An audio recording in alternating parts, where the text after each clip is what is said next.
Welcome to RUTV Live, your campus current affairs talk show. I'm Jackie Wilson, and I'm joined today by Karin Kazakevich, editor at RUTV News and Spirit Live blogger, Mikael Melo, member of Curtis, and Priya Duguay, producer at RUTV News. Thank you so much for joining me today. I really appreciate it. Valentine's Day is just a couple weeks away, so I think our topic is very fitting. Today we're going to be discussing online dating. And as we know, over the last several years, online dating apps have been this huge trend. So let's start by just going, I guess, one by one. Do you use apps? What apps are your favorite? If you don't, why not? Priya? So I found my boyfriend on Plenty of Fish. He doesn't want anyone to know that, but anyway, I loved it. It was really fun.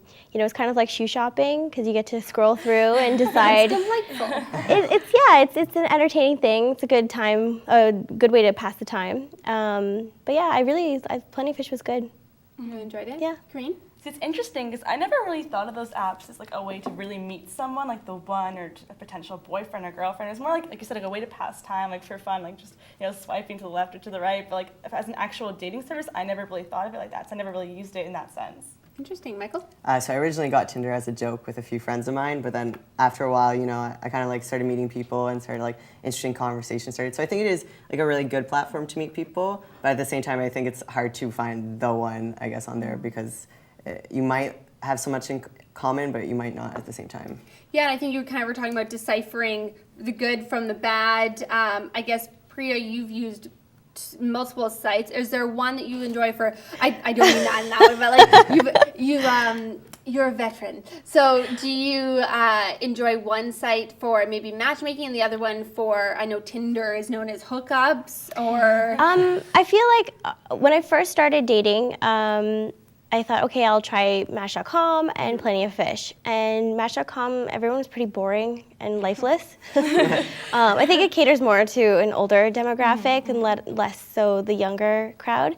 But then when I was on Plenty of Fish, you kind of get to see like the normal people who you can, really go on dates with, and then the people who are just looking for, some fun type of stuff. So it's kind of like up to you, and a lot of people don't like Plenty of Fish for that reason, but I think it's just, you have to go into it knowing what you want and decide, like, is this a hookup thing or like a real potential thing? So. Yeah, and I think, Karin, you said that you don't use the sites.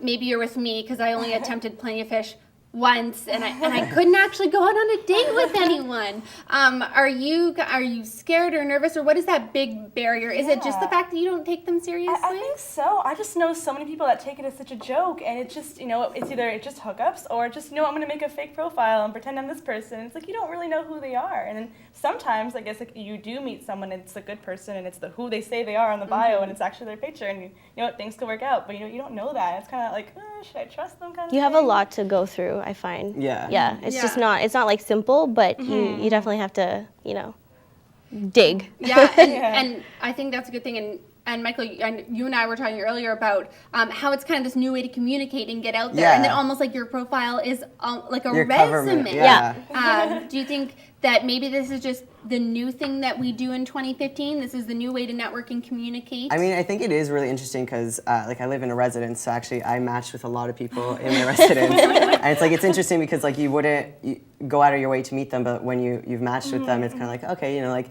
there's a friendship or a potential like relationship that could happen, so let's start talking and stuff like that. So I think it is a really great way to communicate with people, but at the same time I do miss the whole, I'm going to walk up to them and be like, hey, how are you? My name is Michael, Yeah, I think that's great. So maybe like last kind of closing remarks, bottom line, do you like online dating and where the dating market is heading? Do you wish that we could just go back to communication? Bottom line, do you like online dating? I do, because you get to meet an array of people. I mean, I have a friend who only went for architects, and then for my boyfriend, he was in the tech field, and I'm totally not in that at all. So it really opens you up to a lot of different types of people that you wouldn't normally meet in your daily life.